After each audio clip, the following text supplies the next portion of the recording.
All right, y'all, we're back with my boy. Somebody, y'all, I really do consider this dude one of the top crypto not just crypto influencers, geopolitical, economic influence in the space. My boy Joshua Jake. Joshua Jake, how are you doing, man? I'm doing great, man. Thank you for having me on again. It's a pleasure to be back. Yeah, it's been a little minute since we talked, so obviously we got a lot to catch up on, but y'all, for everybody watching, today's episode is going to be a live show, so if you're in the comments over here, drop your questions, y'all. Anything from what, Josh? Crypto, geopolitics, content creation, whatever y'all got for Josh, me and him will answer live. But Josh, we do got to start with one thing. We got rug pulled yesterday. Was that yesterday? Josh, my phone's blowing up. Okay. BlackRock ETF passed, Bitcoin skyrocketing, and I'm like, dude, this is it. This is it. Like I felt it. It felt different. Cointelegraph, a reputable news source, I thought, is reporting that the spot ETF it's live. How could they screw this up, man? Break down what happened. I mean, it's as basic as just terrible journalism. I think yesterday was yeah, I made a pretty long, vivid rant about what they did, but essentially what happened was an employee jumped the gun a little bit too quickly on releasing the news that a spot ETF was being released, or approved at least. And turns out that the chief and editor and everybody, they released the information later on, but just looked like either a dumb, really, really dumb intern, or somebody that just is brand new to journalism, because the common rule is have two verified sources before ever publishing. If you're a major news outlet and you're about integrity, you're about true, real journalism, you're going to get the verification of those sources. This isn't like content creation. This isn't about, entertainment. This isn't about, getting the quickest buck for your advertisements, because if you're first to the space, you're going to get the most views. It's about giving you the real news. And unfortunately, Cointelegraph did the opposite of that yesterday and took no responsibility. So they just published an article about a spot ETF taking place. There's also some speculation around certain trading orders that were placed before the announcement, and it resulted in a 10% rise in Bitcoin. So that was the market fiasco yesterday. Yeah, it was a really wild moment. Then you got the CEO of BlackRock, Larry Fink. He said that Bitcoin will transcend every international currency due to its broad-based worldwide demand. And, was that like a little glimpse of, like, let's say when the spot ETF is passed and the halving happens, was that a glimpse of how it's going to start? Or is that just standard market manipulation? I think it's standard market manipulation. I think someone definitely got a quick buck yesterday. I think Rollbit even made a meme, was like, "Is this you, Cointelegraph?" But in BlackRock's sense, I think it's going to be a quiet accumulation. You're just going to see Bitcoin slowly rising to that 40, 50K level before we get to, the launch of that spot ETF. And the reason for that is just, if you look through traditional markets, the gold-based ETF in 2004, there's a lot of hype and development and, market manipulation before it launched. And then after it launched, it dropped by 30%. And we're talking a $3 trillion market cap. I'm sorry, not 30%, but 12%. And so we're talking hundreds of billions of dollars in, sell-off afterwards. And I kind of expect something similar with that. But the positivity from this is the fact that the market moved off 10%, literally just blew up just off the announcement. So just imagine when that true approval does come through. Whether this is speculation around some conspiracy that BlackRock was testing the waters before this happened, I honestly just think it was blatant market manipulation. It happens in every market. And, just unfortunately, crypto's not regulated, so we get it a lot more than elsewhere.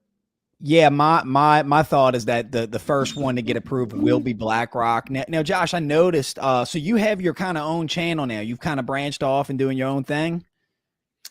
Yeah, I got a lot of really cool, exciting announcements that come out that I will be able to disclose hopefully within the next week. But right now, yeah, I'm focusing on building my own channel and starting my own shows. And I'm actually doing some stuff for Cryptos R Us now from George's channel. So I'm the lead producer on CRU Plus. I got another great video coming out on that tonight. That'll be awesome. But yeah, I've just kind of got a lot of opportunity right now, and I want to take the next step to reporting. I think I want to be can't say anything yet, but I got some cool things coming. Yeah, I'm sure anybody watching George, he was banned, but then I seen he got unbanned. George, that's actually one of my Josh and George are two of my favorite content creators. But we also saw you on Discover Crypto, and man, I thought you killed it on there. So, is there anything you can say more about that, or? I was just out there for 24 hours. I mean, I've been talking to their guys there, but they're of course up in Atlanta, Georgia, and I'm down in Orlando, Florida. So, I just wanted to go see what was going on up there. I had been invited after everything was happened. I think I'm one of the only influencers in the space that really just veers away from drama, primarily due to the reason just I don't care to keep up with it. I'd rather go read a book on, Israel and Hamas. I'm just a nerd in that sense, I guess. Mm. But dude, that was a great time. I'm glad he liked it. That was definitely I got thrown in the fire that morning, and I was just trying to actually help them out while I was there, because that was obviously the day everything was exploding. So from their side of things, though, I think they got a great team over there. I think Hit Network's going to come back and bounce back from this better than ever. And I think the next approach that they're taking is a very good approach that the crypto market is going to need. It's moving away from shilling, the good old BitBoy days. So. So, Josh, I want to show you this. I'm sure you've seen this. This news just broke that Brad Garlinghouse posted. Did you see this? Today was an even better day. Ripple 3, SEC 0. So again, another of these positive catalysts. So this lawsuit, this SEC lawsuit that, we've called a sham, is this finally over? Has the dust settled? Is this going to set the groundwork for the halving in the bull market? Or is this just, not that big of an event overall? I think today proved that it wasn't such a big event. I think XRP's up 5%. I've been a part of that maximalism community for well over 3 years at this point. I've been holding XRP since 2019. And so, I've been through it all. And I think what this just realizes and hopefully is, awakens people is understanding that I think Ripple already lost, not in the sense that they're ever going to lose the case. I think they're always going to win the case. I think the case was more or less implied to suppress growth. And so now today you have things like CCIP with Chainlink, you have, Arthur Cordum, your private ledgers, your Swift, your FedNow, there's a dozen competitors to it now. And so is this a bullish catalyst for the space? The biggest takeaway from the entire lawsuit is probably the fact that Ripple did not IPO or ICO XRP. So still majority of your altcoins, it's free game, unfortunately, when it comes to SEC regulations. Now, what I'm watching out of this lawsuit, and hopefully we can see this taken away from this, is going to be the fact that the Ethereum Foundation was massively corrupted in its beginnings and obviously had its own ICO and its own launches. So if you have judges clarifying that Ethereum's not a security, had no investment contracts, that is a very positive outlook for the space. So it's an overall win for the crypto sector. Is this going to spark a bull run? I don't believe so. Yeah, and I'm not an attorney, guys, but I would imagine that Josh is right, that this is going to set some type of legal precedent that, if XRP's got this, and it seems like the SEC has given the green light to Ethereum as well. But are you caught up too much on what our old friend Gary Gensler's been saying? I mean, his tone seems to be, I don't know what's going on, Josh. I don't think anybody knows what's going on inside his head. He's like kind of Vivek Ramaswamy, I think is how you pronounce his last name, when he just keeps saying all these things and people are calling him out for like completely turning his, completely just altering his viewpoints on history. Gary Gensler is a weird individual. I mean, he's someone that was early on at MIT and obviously was a professor speaking about blockchain development and stuff in the early beginnings, at the same time as being partnered with places like Longjane Blockchain Labs, which are the original developers and founders of the Ethereum Foundation. They funded the progression of it back in, I think, 2015. And so it's very interesting that when he was teaching at MIT at the beginning of these days, he was completely wrong in lying about who actually was funding the Ethereum Foundation. And so that all just ramped up and developed into what is known as ETHgate on Twitter, which definitely falls down conspiracy lane a lot of the ways. But, I think a lot of truth is filled with, fake news to make it seem not so bad.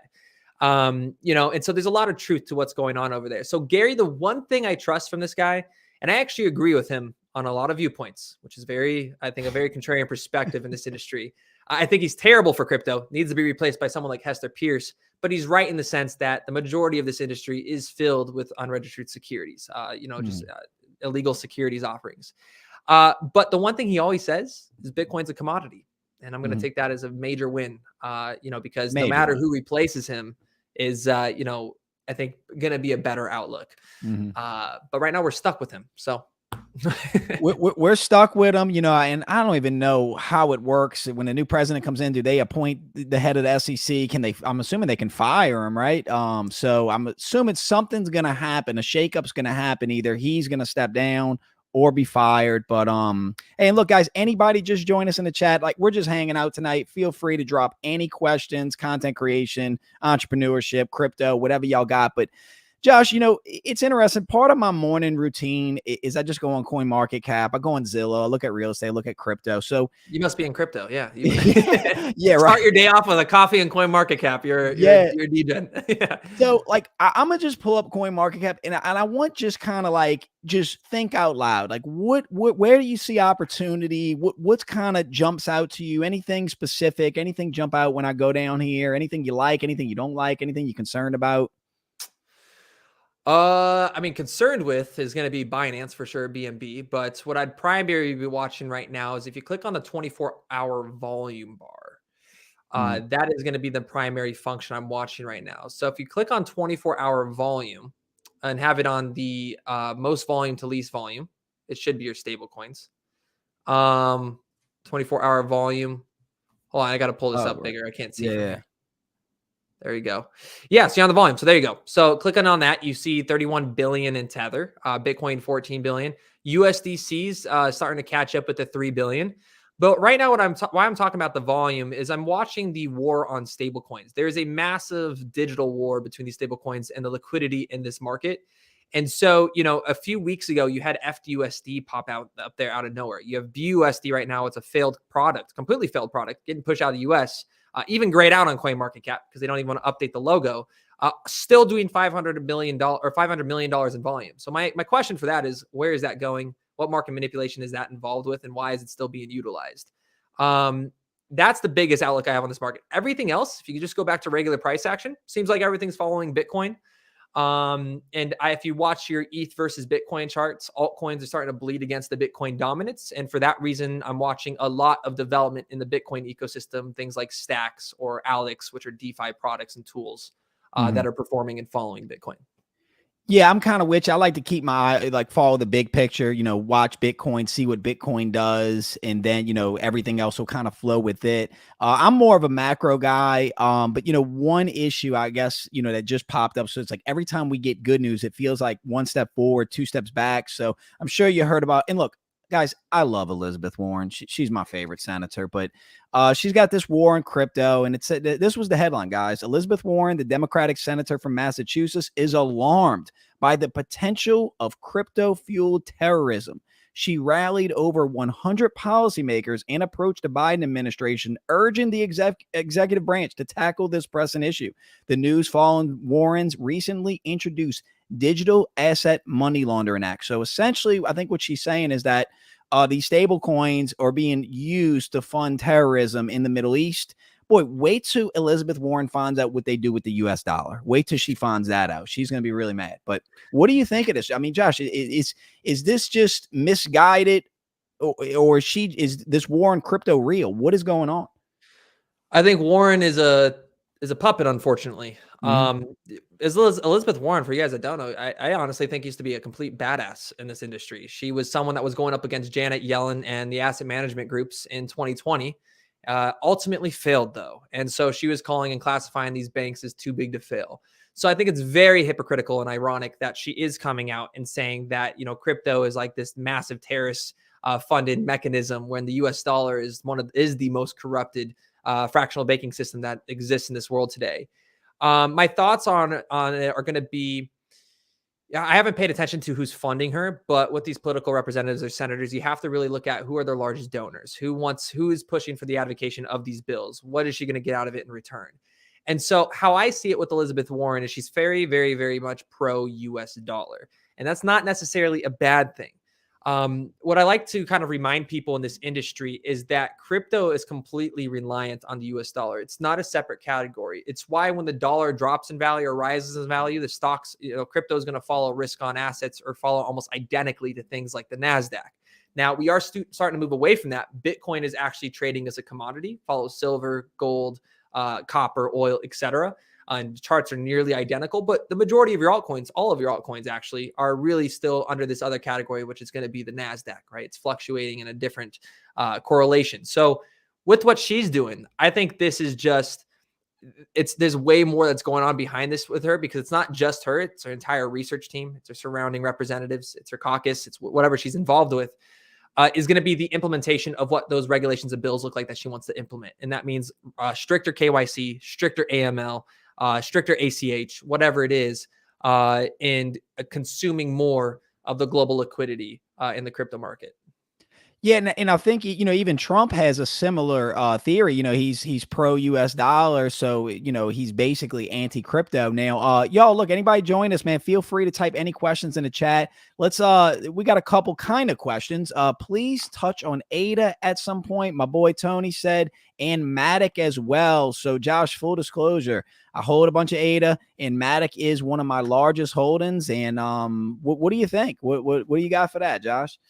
Yeah, Matic I absolutely love. Kind of concerned with their upcoming migration. I won't lie about that.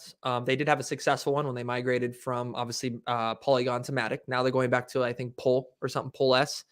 And they had the early founder leave and go start his own venture capitals or his own projects, which are obviously just VC pump and dumps in my opinion. But that's another subject. Matic is obviously the most needed layer 2 on top of Bitcoin or on top of Ethereum. From scalability perspective, it has some of the most largest partnerships in the entire industry, and it's got pretty decent tokenomics. It's got 93% circulation. Now, what I am not cool with at that point, I hold Matic, by the way. Matic's a blue chip in my opinion. I'm keeping up with it right now because apparently the new tokenomics and structure is going to be indefinitely inflationary. So there's not going to be a cap on the amount of tokens in circulation anymore. So for Matic, I would say just we gotta watch it closely. Okay, it's really gonna come down to the tokenomics in the future, but I still believe in this next bull run, it's gonna be a pretty heavy mover. Looking for a 5-6x on that. Cardano, system technologically, from a technological perspective, after speaking to just every engineer in the space, using Haskell is just like not one of the most ideal scenarios. So from a technological perspective, the chain isn't the fastest, isn't the most scalable, isn't the most secure, but you have a Steve Jobs-like figure, which is Charles Hoskinson running the community.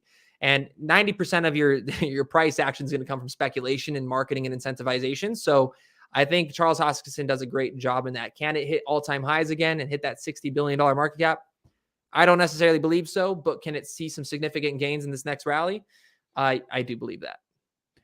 Y'all, and Tony, I'm kind of with Josh on this. So I'm not an engineer, I'm not a programmer, but I like to look at the macro and all the problems with Polygon Matic as a layer 2, and they're saying that there's better layer 2s coming out. All the problems with Cardano.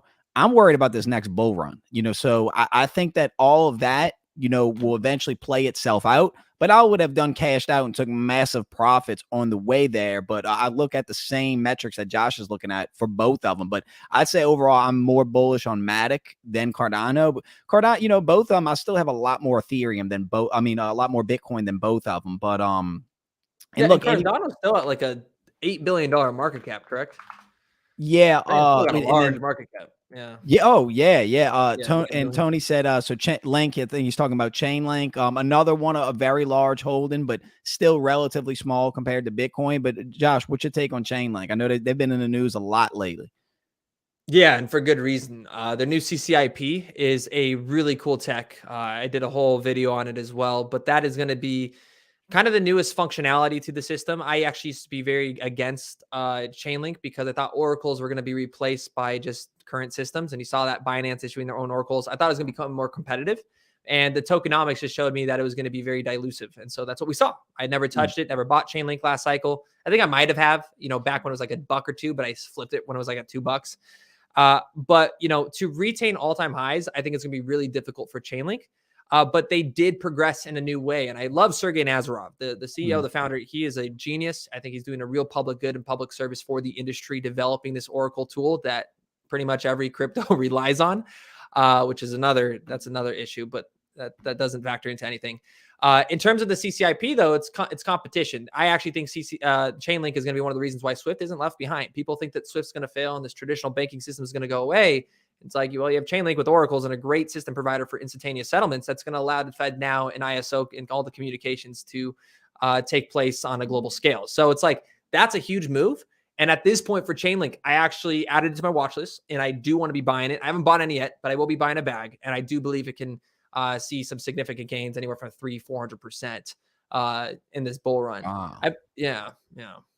Yeah, a lot of the coins, I think at this point, wherever we're at in the bear market, a lot of these top 50 coins on Coin Market Cap, I feel pretty similar because the narratives about them are pretty much set for the blue chips. Now, another big story, Josh, that I don't know if it really got a lot of news. I didn't see too much about it on Twitter, but Tesla reveals it has sold none of its Bitcoin in Q3. Were you surprised at all by that? No, honestly, not too much. I think Elon Musk he's very aware of the situation, his impact that he has on these markets, and so I I don't think that was going to happen at all. But even if they did, it's like, so what? That's kind of my thoughts on that. I think it would be a bearish. I think maybe you'd see a bearish traction off that, but that would have mean that they sold it 45 days ago and it would already been factored into the market, right? So, Mm. um, I honestly expect once you see the spot ETF release, I think I would understand that Elon Musk understands this is they know they're going to make a gain on that. And we're only 6 months away. So where are you going to reallocate funds from your company elsewhere to just hold on to those assets? But the most important thing out of this is I think you're going to see a lot more companies bringing Bitcoin onto their balance sheets with that spot ETF release. So I honestly think it's early on adoption. I don't think the Elon Musk traction really has too much impacts on our event anymore. But it is a bullish case and a positive sign that even one of the largest tech companies in the world and one of the richest people on the planet looks at this asset as a long-term investment. Yeah, so I agree with you and I disagree with you because I think that if Elon comes out and either makes another large Bitcoin purchase, I just think that narrative will send Bitcoin running, not necessarily the action of it. But I'm Yeah. with you on that. More Fortune 500 companies. I mean, I wouldn't be surprised if Apple, makes adds Bitcoin to its balance sheet or one of these big companies. And what's crazy is, you have the spot ETF coming, you have the presidential election coming, and we have the halving coming. I mean, where do you kind of rank these events in the whole price action of Bitcoin? Do you see any of them being more significant than the other? Spot ETF is by far, I think, the most significant. Really? And there's a lot we can break down from that conversation because there's a lot I think that's going to happen with the presidential election, but that depends on who wins. And so there's a Mm, kind of a game theory you have to play there. Which you said something about Trump, which we can talk about as well. But the spot ETF, from my perspective, is if you look at your Federal Reserve economic data or your research from the St. Louis Fed, you can look at the personal savings rate in America. The difference between this cycle and last cycle, they always say that you never want to say this time is going to be different, but this time is different. We're in a high interest based environment for Bitcoin for the first time. It was birthed out of a recession. So it's only been in a low interest rate environment. And with these bull runs, specifically 2021, we had $2 trillion printed from the government and just given to retailers, right, for stimulating the economy. And if you put it, what's crazy is if you take that chart, the Fred economic research, the personal savings chart, and overlay that to Bitcoin, it's the exact start and end of the retail bull run in March and April of 2021. Then obviously you had FTX artificially print tokens that had no value and like do all the investor manipulation leading up to the futures. But it's a direct overlay. And mm, so when you realize that it goes now, I'm like, okay, where's the money going to come into in this next bull market? Is it going to come from the Fed's pivoting and printing money? Well, I think we're going to keep interest rates at a much higher pace now for a longer period of time. And the government's done a great job at kind of hiding the data, right? We're at a unemployment all-time low, right? Or a multi-decade low, right? The economy's strong. Consumers are still spending. They're taking on more credit. They're adding more debt. And so it's going to allow them to sustain themselves at this higher interest rate level for a little bit longer period of time. And I don't think we're going to pivot till end of 2024, maybe in 2025. And historically, when you have a pivot, that's actually very bearish for markets. So that actually mm. might have a negative impact in the short term. So a spot ETF, going back to the consumer spending, where's the money going to come from this time? Well, if we're in a high interest rate based environment, we're at a time of multiple conflicts on a global scale, a time of uncertainty. You're going to start seeing a lot of people focusing on saving, which is what the feds want. They want you to save and they want unemployment to rise. That's how we stop inflation. And so if that's the case, again, where does the money come from? Well, it's going to come from the spot ETFs. It's going to come from BlackRock now having financial advisors on a multi-million clients, right? All their FAs are going to be like, hey guys, I think the Bitcoin halving is the best marketing tool. I think all of a Yeah. sudden you go, hey, you should be allocating 1% to 2% of your retirements or your 401k into this hedge against inflation. And that's where you're going to see an injection of a few $100 billion into the market. So I think that's the most bullish scenario for Bitcoin. Governments love to lie using statistics. They printed $1 trillion, gave Josh and I a $1,400 check, and gave the rest to their friends and left us with inflation. Spot on, Josh. We got another question in the chat. My boy Chasen. We were actually talking about this earlier. Any thoughts on AVAX, Josh? I'll let you take this one and I'll chime in. Yeah. So and I want to say something about that. It's socialism for the rich, capitalism for the poor. I love that phrase. Love that saying. Mhm. But to AVAX here is AVAX is an interesting one. I used to be super involved with this community. 2021 Time Wonderland days, when Frog Nation, I was a part of that, doing all the high risk yield farming. But since then, I really haven't seen much development at AVAX. So I can't give my personal thoughts on that because I haven't kept up with the ecosystem in the last year. The only project I follow that's a part of it is going to be DeFi Kingdoms. Really great guys, one of the biggest NFT games I think that exist out there, play to earn games. But from that perspective, I think the technologies, like from a technological standpoint, on what I've seen, they have like the 3 tiers blockchain system, A, B, and C, or ever how it works and how it functions. It's scalable, it's quick, it's fast, and I think it can compete with Solana, but it's not my favorite. That's why I'll leave that.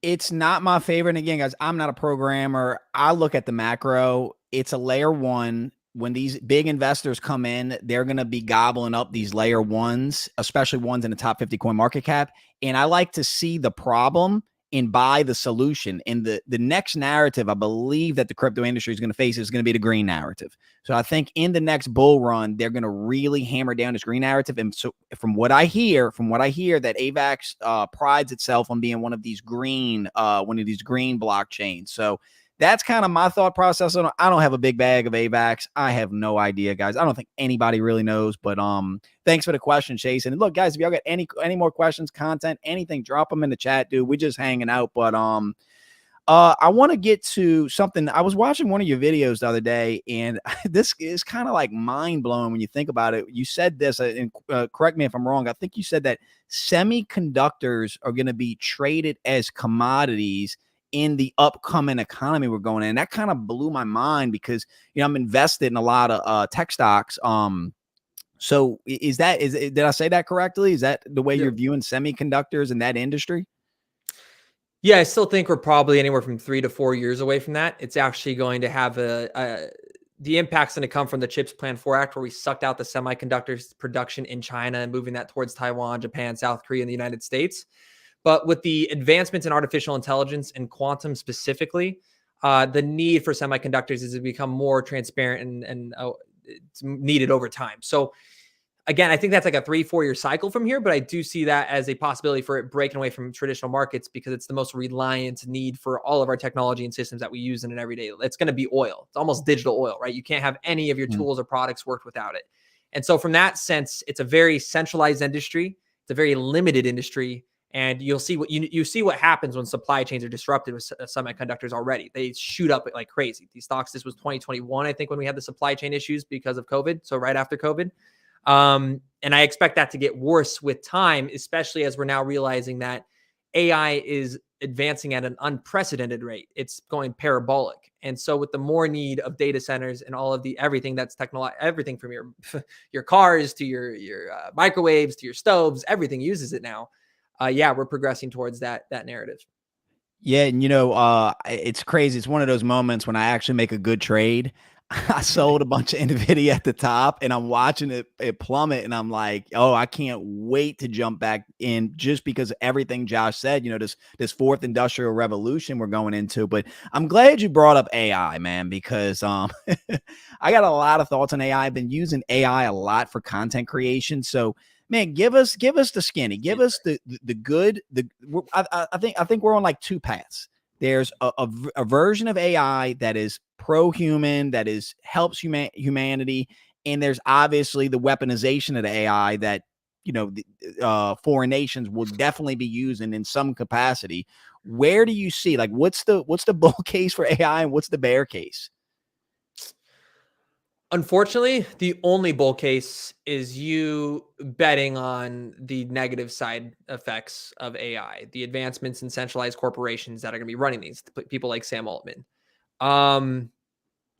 Unfortunately, the cognitive scientists, there's a few out there, and these are some genius peoples, but people like Sam Altman they're at the forefront of this industry, have a very weird outlook that I don't trust when it comes to how they see AI facilitating government procedures in the future and overtaking the role of government representatives. And so AI, you can't stop. If we don't create it, China will. If China doesn't create it, you're going to have Russia create it. If you don't have Russia create it, North Korea is going to create it. Wherever it is, it's out there. Once it's the Pandora box is open, right?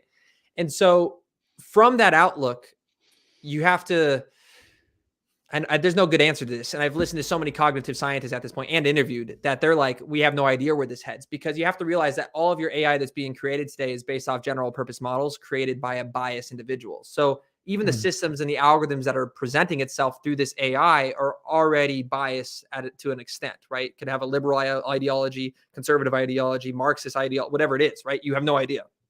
And so it's already affecting us. And I think the best way to talk about how AI is affecting us is the algorithms on TikTok, YouTube, and Twitter. Uh, they automatically feed you content that is more inclined to make you watch all the way through. So their advertisers make a larger profit off their views.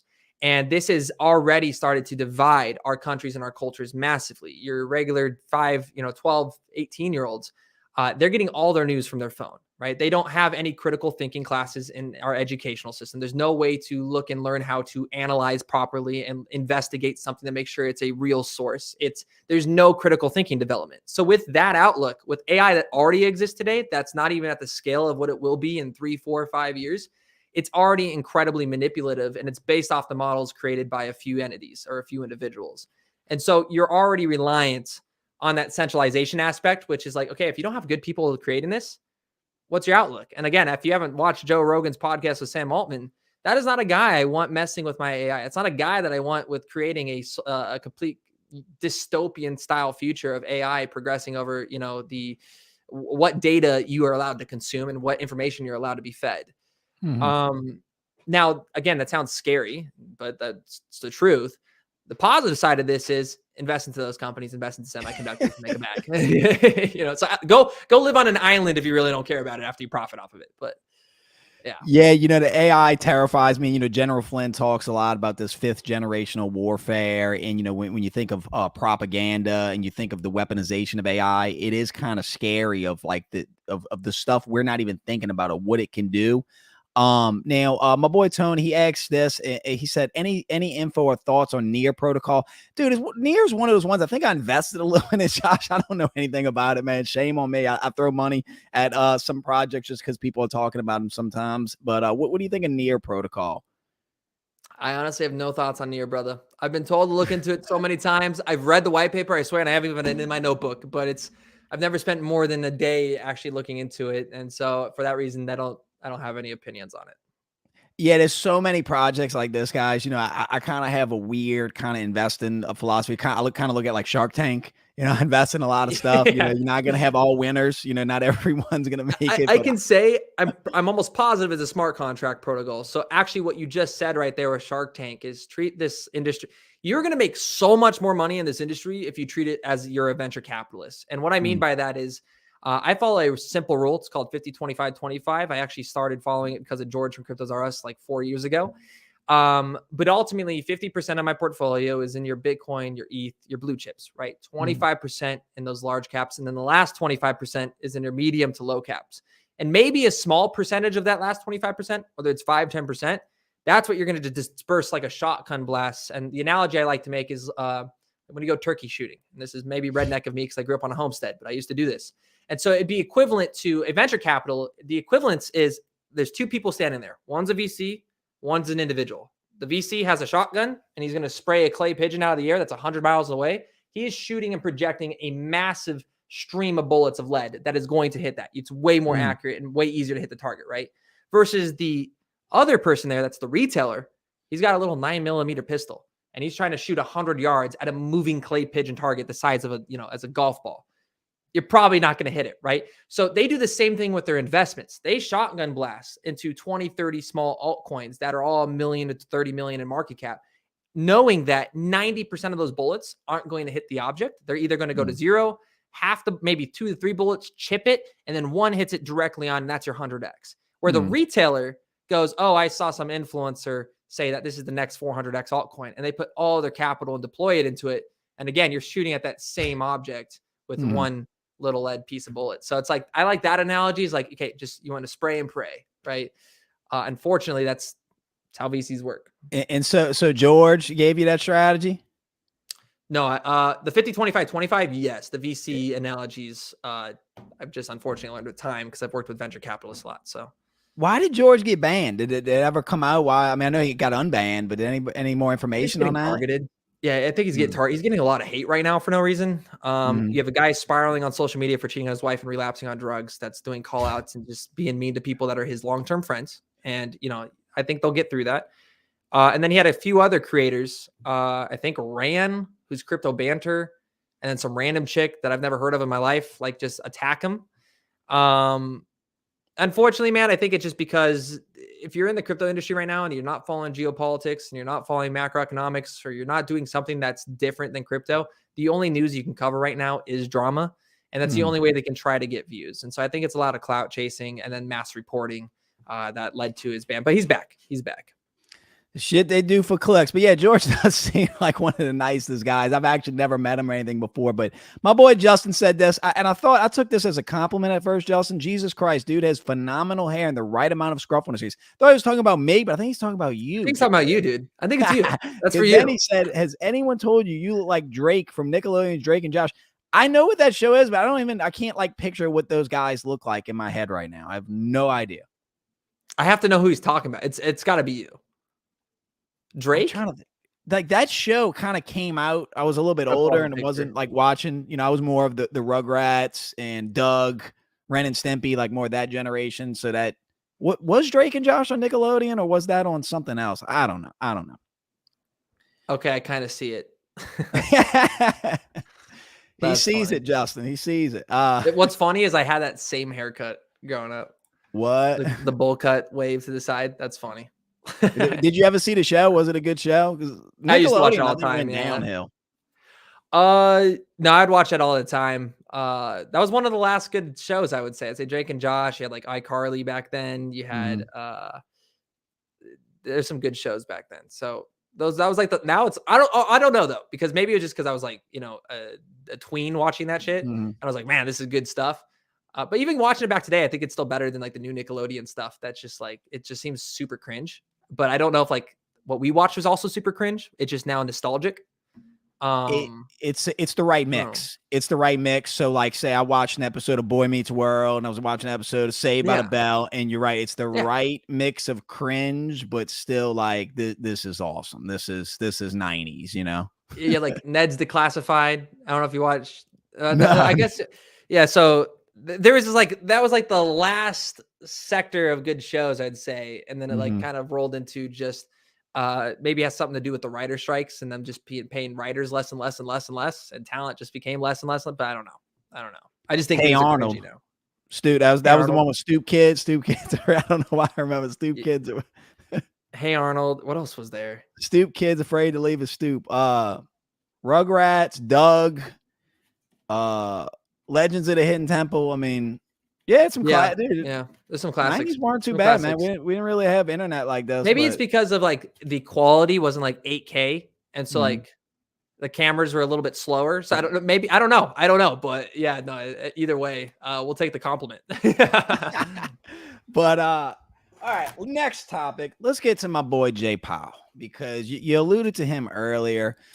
So, house and market, how is this correlated or connected to the crypto market? So, we know Jay Powell's kind of hinted that, we're not done with raising the interest rates. We're going to keep going higher. I've predicted on my channel we're going to see 10% interest rates.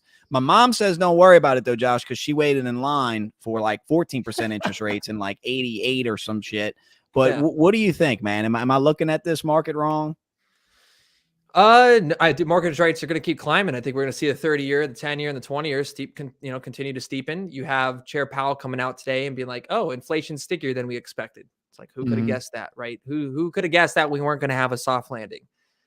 So how I kind of see this playing out is I think it's just slowly going to capitulate people out of the market more and more. And what I mean by that is the personal savings rate, like we were mentioning earlier, is in the gutter. There's only so much debt people can take and only so much rent people or a credit people can accrue before they either have to move out, they move into a smaller like inland, more towards the Midwest, or they have to go get another job or whatever it is. They're starting to force to be saved, start to save. Um, so from his perspective, Jerome Powell has one goal and one goal only, and that's to bring inflation down back to 2%. I don't believe we're going to get back down that range. I think we'll be living in an economy where 3% is more or less the new norm. And that's just because of the macro indicators that are kind of expressing themselves on a global scale. Right now, you have the war in Ukraine, which we've been funding hundreds of billions of dollars, and Biden just asked for another $100 billion. You have now the Middle East, which is way more important than people want to make of it because they're so caught up on the historical issues that have taken place between the British to the 1970s, all the way back. People are going back to BC if you're in Christianity, in those beliefs. But then you also have like what we've done with what's, in my opinion, again, I condemn both Zionists and Hamas and the genocide that's taking place. None of that is good. But the reality of this is that I believe this is a proxy war between Israel or between the United States and Iran, which is funded by the Chinese. Iran funds the Hamas and the Hezbollah, right? This is all directly in the oil basin. And so if any of that intensifies, that's going to have a pretty large macro impact on our economies in the United States. That's going to hurt Jerome Powell's goals of reducing inflation down. He's got to raise interest rates higher, right? Because you can have, we're looking at potentially 20 to 25% of oil production in the oil basin being completely shut down if a simple carrier is sunk in or a commercial ship is sunk in the Strait of Hormuz. So there's so much happening on a political level. I expect those long-term yields to continue to rise for the next maybe quarter or two, peaking at about 5.5%, if not more, maybe even leading up into the presidential election next year before we see any reduction or rate pause. And so with that outlook, I'm long-term, I'd be long-term shorting bonds, but I still believe there's a room for it to grow in the short term as we try to battle that short-term inverse yield curve of the 2-year to 10-year, which needs to be inverted here soon. Yeah, and I guess what I would take for that, and anybody else joining, man, drop your questions in the chat. Nickelodeon, crypto, whatever y'all want to talk about. But one thing I took from that, Josh, is a good friend, another one of my favorites, Janet Yellen. She said the United States could 100% fund 2 wars at the same time. So when I hear that, all I see is inflation. Like, we'll never get to 2%. I don't think it's possible, even without the 2 wars, because of the amount of money that was injected into the system. So why would Janet Yellen say something like that? She sucks. Janet Yellen's like the worst. I think she's a complete military industrial pleb and a sellout to BlackRock. She was actually the one that Elizabeth Warren, I was talking about earlier, was fighting against back in 2020 when Janet Yellen was sticking up for the big financial giants that control literally everything in our world, which is State Street, BlackRock, and Vanguard. She advocated, was like, no, it's not a monopolization. You just don't understand. You don't understand. Like, with her like weird little bird voice. You don't get to become the U.S. Treasury though without having talents. So I'm not discrediting everything she's done in the past, but where she's at in the present is, I think she's very bad for our economy. In fact, I think a lot of Biden administration's bad for our economy, just for the people that he's instated into chairman positions. That includes Gary Gensler. That includes Janet Yellen. That includes a lot of your Supreme Justices. That includes so many people we can go into that have affected things like immigration policies and have left an open order. We're going to have a lot of domestic violence here next year. I'll say that much. And I try to remain bipartisan from that front. So with Janet Yellen coming out and saying that just tells me, oh, okay, well, who's going to profit off the money printing? Okay, well, it's going to be BlackRock and JP Morgan. Why? Well, they're the ones funding the complete rebuilding and investments for Ukraine. Guess who owns the military industrial complex systems, whether it's Raytheon, Boeing, etc. BlackRock, Vanguard, State Street, right? So they're profiting off it. And then guess who's lobbying, by the way? Guess who's also funding Iran with hundreds of millions of dollars? That's then going to the missiles, that the interceptors that we are providing through Raytheon or Boeing or Lockheed Martin, that we're funding Israel. So they're profiting off every single outlook of this industry. It becomes more and more centralized over time. It's just like our oil. We used to have 20 years ago, there was 7 oil companies. Now there's 3, and we're about to see 2 because Exxon just made a huge purchase for what do you call it? Shacking. No, not shacking. What's the word for I'm breaking out. I'm spacing out. I know it's like shaling. And who owns BlackRock? I broke my brain. That's the bigger question is, when you see who's really pulling the strings, is who actually owns BlackRock? So it's a multi-international conglomerate. My voice is breaking, I guess, today. But that's going to be between State Street, Vanguard, and BlackRock themselves. And there is early founders and stuff that have a lot more money behind it. That include people like Larry Fink. But essentially, it's one giant machine controlled by just a massive board of directors. And in return, they're managing BlackRock themselves. They manage over $30 trillion if you include their Aladdin system. That's ridiculous. That's more than the United States and China combined in GDP. Let's get to China, because last time you on, dude, we talked a lot about China. We're hearing, Evergrande, that collapse. They're having their own, similar to '08, I believe, over there. Yep. But then you're also hearing a lot of good from China with the BRICS partnership and this Belt and Roads initiative. So what's kind of the 100-foot back overview of China right now and how they play in this crazy global economy that we're facing right now? Yeah, I think China's doomed to fail. I think BRICS is a nothing burger. Primarily because of things we actually talked about. I don't know if it was like 6 months ago when I came on the show, but all the Evergrande stuff, all the real estate sector we talked about, the local financial government vehicles, they've led to this collapse of Country Garden, which is bigger than Evergrande, which actually today was one of the default days. And I got to actually look into that today because I think it's also up until the 29th. China is being forced to come in and bail out the real estate sector. They have no other choice.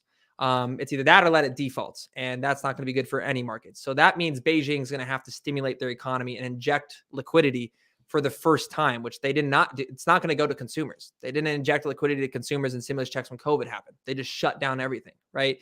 This comes from the very authoritarian, totalitarian setup that Xi Jinping has kind of evolved into. So, from a real estate perspective, they're done for. From a demographic standpoint, they are completely done for. The Belt and Road Initiative was an amazing goal. I think that China had and has been trying to be developed for like 25 plus years at this point now. It's supposed to be one of the largest it would be the largest economic trading route and system created. However, China's economic hitman policies, which through BRICS nations, the reason why I don't think BRICS is going to survive is China's economy is on the verge of a global stagnated economy. I mean, it's declining at this point. Private money in China has been at a massive decline, being sucked out into the government. That's an authoritarian like style, right? They're starting to control everything from that perspective. So if you're eliminating that amount of capital, okay, well, who funds BRICS? China's their largest partner. And then they don't even like Russia. They're just an ally with them for strategic goals and purposes. Oil, yeah. You have India, but China funds like 90% of the capital that goes to the New Development Bank, which is the one issuing all the loans, which is very similar to, so you have SWIFT and you have the World Bank. That's the United States. And IMF too, right? And the IMF, yes. And so New Development Bank, they don't even have all the same tools we have. That's just their one. I think they may have another entity or two, but China's funding that. And so when you look at the economic policy they've been doing with BRICS over the last 2 decades, a lot of them have failed, and they're no different than the United States. They're playing the best friend card. So after the United States would come in and absolutely just destabilize a nation, whether they funded it with the CIA to overthrow with a coup d'etat of a current government and establishment, or we gave them loans that we knew would inevitably break because of a natural disaster and they would be forced to give us their resources. This happened with the Panama Canal. China came in and was like, hey, we're going to be your best friend. We're going to actually keep really low interest rates, not affect the market. One of the most recent examples would be what's happening in Ecuador. They funded all of their hydroelectricity dams and promised that they were going to bring Ecuador out of poverty. Unfortunately, the dams that they gave $12 billion in loans for to Ecuador ended up causing massive erosion because you can't put electronic hydroelectricity dams on top of an active volcano. Guess what's going to crack, right? So there's this massive erosions and all these effects that take place. And then now, long story short, leads to China owning like 95% of all of the profits that are created from the production of natural resources out there. I think specifically copper.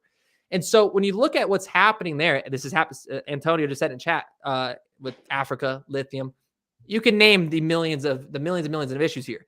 And so now you like zoom out. What's the 100-foot outlook on this? Okay, where does the Belt and Road Initiative lead to? Well, they want access to Poland, which they can't access because there's a war in Ukraine. Poland has 75% of like the trading routes, or I believe that like move through Russia and then back down to China. You now have the Middle East completely on lockdown because of the tensions happening between Iran and Israel. Now, this is where I've been following these massively because, okay, what leads from the Gaza war with the Hamas in Israel? Well, if this intensifies, and it turns out that Iran was funding the Hezbollah and the Hamas, we're talking about a trading route that runs directly through this. And if those tensions escalate, well, that sounds like it's gonna stop something. So guess who funds Iran? Who's their largest trading partner? China, right? So again, you're just kind of stuck here with the Belt and Road Initiative. One of the Belt and Road Initiatives goes through Pakistan, which is on the border of India, and they have massive conflicts of interest because India views them kind of in the very similar way as the Palestinians view Israel. It's their land, right? And so China's making deals with Pakistan, running the Belt and Road Initiative directly through that India is condemning. So it's like you have this program or this new group, which by the way was done. This happened in the post-Soviet war as well. You had the NAM, which was made up of 120 different countries, still exists today. Just Western countries don't care at all what they do. It's made up of Iran, Venezuela, North Korea, and 120 plus countries. And every 6 years they change the person that's in charge of the board or whatever. I think it's Venezuela right now. So it's like that outlook that makes me bullish on one thing and one thing only. Which would be Bitcoin, because you have two failing currencies against each other. You have the United States that's going to be forced to print more money because in a year we're going to have $1.2 trillion in interest alone. How are we going to pay that back? It's off printing money, which is going to cause hyperinflation in the countries that we've indebted through our economic hitman policies.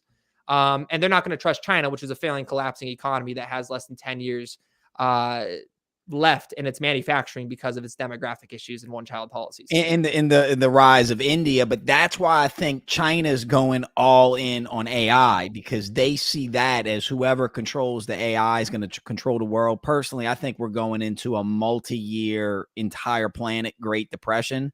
But I do have faith. I do have faith that some kind of way we're going to rise out of it. But, yo, we are running out of time. Any other questions for Josh? And, Josh, man, I'm going to just give you the floor, man. Anything you think my audience needs to know about? What's on your mind, man? You got any questions? Just tell us what's up, man. Yeah. I think the biggest thing would be watching Bitcoin trade as a commodity, hedging yourself against this. So I've been in energy stocks, semiconductor, stuff like that for well over 6 months now. I do believe we're moving towards a decadal bull run for commodities. This is a normal historical movement where the dollars remain the top currency, the top dog through each and every single one of these cycles. But what that means is about every 10 to 15 years, you see stocks go on a parabolic rally, followed by maybe a 30-40% sell-off, and then a crab market for 5 to 10 years as commodities go into a bull market. So they're opposite correlated. So whenever you see the dollar lose value, your commodities are going to go up. And I do believe we're at a point where the dollar is going to be seeing some pretty decent money printing. That's going to factor into a commodities-based driven bull run that could be decadal. And again, you're looking at Bitcoin now since 2020. Ever since 2020 hit, it started falling commodities. I'm just talking about Bitcoin, not the rest of all coins. Follows oil, copper, et cetera, all to almost a T when it comes to how it trades. And so for that reason, pay attention to Bitcoin's ecosystem. Bitcoin's going to get that spot ETF. And if I had to play game theory here, the best time to launch that would be around the Bitcoin halving in Q2, Q3 next year, because tensions are escalating. We haven't even talked about China and Taiwan. There's so much happening on a macro scale. That is where money is going to be poured into at a time of where the United States is being forced to print. That's hurting economies more. They're going to want to they need a way to save themselves. So you see places like El Salvador, Tonga, Central African Republic starting to mine Bitcoin with wasted energy. It's a hedge against, the inflation that is going to come. And again, China's not in a good place either. I see years of stagnated economy ahead for them. Yeah, that blows my mind because, all this time I'm investing in these tech stocks and these NVIDIA, AMD, TSMC. And I'm like, I never thought of it like I'm investing in a form of a commodity. And that really is what it is as we, go into this fourth industrial revolution. But y'all, Josh, where can my audience find you, man? I know you're all over TikTok, Twitter, Instagram. Yeah, thanks, man. Yeah, so I'm kind of all over the place right now. But it's Joshua Jake on TikTok. TikTok, Twitter, and Instagram. YouTube is just Joshua Jake. And I just launched that 2 weeks ago. So I'm doing daily live streams there. But then, of course, I'm hosting on top of Cryptos R Us Plus. So that's CRU Plus, which is Cryptos R Us George on YouTube. It's his new channel. And I have about 6 new shows that have been released on there. The new one's launching in, I think, about an hour and 4 minutes, which is about the downfall of CZ and Binance and the market manipulation behind there. And there's a lot more that's coming out. So you got to kind of just follow the socials because I got a lot of announcements coming out. But that's where guys, I'll have his social links all in the description of this video. And so you are still on TikTok. I'm not on TikTok anymore, but you were one of the top TikTok dudes when I was on there, man. That's actually how I found out about you. You had some amazing content. But And look, before you go, Josh, Stunner Island said, sorry, just getting in. Did you guys discuss the XRP lawsuit getting dropped? Yeah, we did in the start of this video, but to give you an overview, it looks good. It looks good for overall for XRP, but to set that legal precedent. Yep. Yeah. No, positive. Any win for the industry is a win. So does that mean it's going to go to $10? No, but it is a huge step for the crypto industry as a whole. So that way, if you do want to approach regulatory clarity as you issue a token in the future, you know what to do. So it's a win. Well, look, thank y'all for all the questions. Josh, for real, man, thank you for coming on. I'm glad we were able to catch up. We'll definitely have to revisit this in a couple months because, man, so much changes so fast since the last time we talked. And I'm definitely looking forward to checking you out on Crypto or Us. You're George. We're all George. You better say it, man. We're all George, baby. I love it, man. Yeah, I'm excited to see what happens. I'm really interested in seeing there's a few different categories, but of course, Bitcoin's ecosystem, the run for commodities. I think we're gonna move into a commodities-based bull run, and then of course decentralized science, which is another thing I covered. But yeah, we got a lot coming up, man. I'm excited for it. Love it, love it. Well, y'all, I'm Kev. This is my boy Joshua Jake, man. Y'all, please give my boy a follow. We're taking off, man. That's all the time we got. We're out. Peace.